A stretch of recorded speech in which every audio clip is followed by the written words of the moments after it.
अस्सलाम वालेकुम जी। सौरभ बरकत आपसे मुखातिब है। हरीम शाह की जब वीडियोस मंजर-ए-आम पर आई तो उसके बाद पाकिस्तान में यह सवाल भी बहुत बड़ी तादाद में उठना शुरू हो गया कि हरीम शाह की आखिर वीडियोस लीक किसने की, किसने शूट की हैं। उसका जवाब तो हरीम शाह अभी तक नहीं दे रही, लेकिन किसने लीक की हैं यह भी एक बहुत बड़ा सवाल था। हरीम शाह ने तो कुछ खवातीन के ऊपर इल्जामात लगा दिए, लेकिन दूसरी तरफ पाकिस्तान के सोशल मीडिया के ऊपर कुछ लोगों ने एक जाली टेम्पलेट उठाया, वहां पर हरीम शाह से मुखातिब करके एक जाली ट्वीट फैलाया जिस पर जनरल बाजवा साहब की तस्वीर बनी हुई थी। और जनरल बाजवा साहब को मुखातिब करते हुए हरीम शाह ने लिखा था कि मेरी वीडियोस जनरल बाजवा साहब ने लीक की हैं और मैं जनरल बाजवा साहब की वो वाली वीडियोस लीक कर दूंगी जिसमें वो जरा जरा टच मी वाला सॉन्ग मेरे साथ उसके ऊपर डांस कर रहे हैं। तो उसके बाद वो ट्वीट धड़ाधड़ पाकिस्तान में आग की तरह फैलना शुरू हो गया और यहां तक कि इदारे को बाकायदा से लिख कर यह कहना पड़ा कि जनाब ये फेक ट्वीट है, इसके अंदर कोई रियलिटी नहीं है, ये सिर्फ हमारा टेम्पलेट उठाया गया है, हमारा लोगो उठाया गया है और ये गलत ट्वीट है जो मार्केट के अंदर फैलाया जा रहा है। और ये जनरल बाजवा साहब को मुखातिब करते हुए बहरहाल फैलाया जा रहा था। ये आल्सो शो करता है कि पाकिस्तान के अंदर जो ऑडियोज वीडियोज का कल्चर शुरू किया गया था,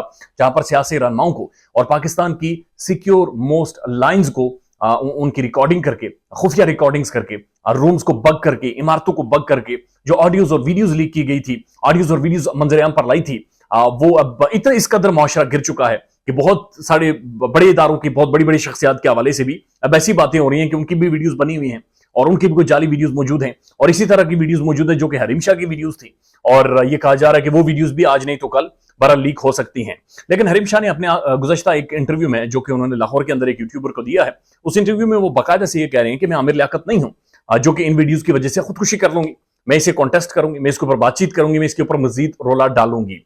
तो जाहिर है आमिर लियाकत हुसैन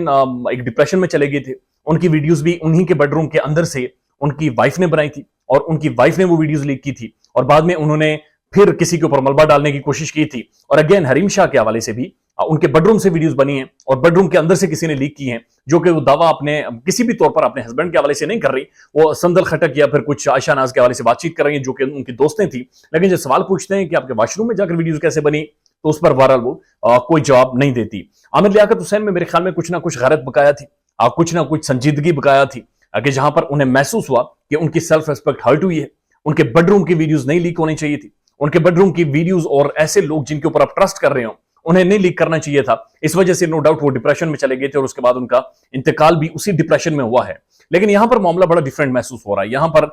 जो जो जब चीजों को आप जोड़ते हैं या समझने की कोशिश करते हैं, डिबेट हो रही है, वो ये कि बाकायदा से ये इसकी कोई अमाउंट वसूल की गई है, इसके कोई पैसे लिए गए हैं और ये बाकायदा से एक मनसूबाबंदी के तहत लीक की गई है। और हरीम शाह की जो बॉडी लैंग्वेज आ रही है मुख्तलिफ इंटरव्यूज में, वीडियोज में या फिर कॉल रिकॉर्डिंग्स में, वो भी बहुत सारे शुकूक व शुबात और बहुत सारे सवाल उठा रही है। लेकिन जो लार्जर क्वेश्चन है वो ये है कि इन जैसे लोगों को स्टार बनाता कौन है? ये कौन लोग हैं जो इन्हें परवान चढ़ाते हैं? ये कौन लोग हैं जो इन्हें फॉरेन ऑफिस में लेकर जाते हैं और जो फॉरेन ऑफिस में जाकर एक इंपॉर्टेंट तरीन इमारत में एक सेंसिटिव जगह पर जाकर टिकटॉक बनाती हैं और इस टिकटॉक की वजह से वायरल हो जाती है? पाकिस्तान का मीडिया सवाल उठाता है लेकिन अभी तक उसका जवाब नहीं मिलता। मैंने खुद उनसे पूछा तो उन्होंने कहा इस बारे में मुझसे कोई बातचीत ना करे। हालिया हमने देखा था कि अयान अली जो एक मॉडल थी और उनका भी एक इसी तरह का किरदार था, आसिफ अली जरदारी साबिक जो प्रेसिडेंट पाकिस्तान है, उनकी बाकायदा एक कैश बहुत बड़ी अमाउंट मुल्क से बाहर ले जा रही थी, गिरफ्तार किया गया। उसके बाद जो FIA के हुकाम थे, पुलिस थी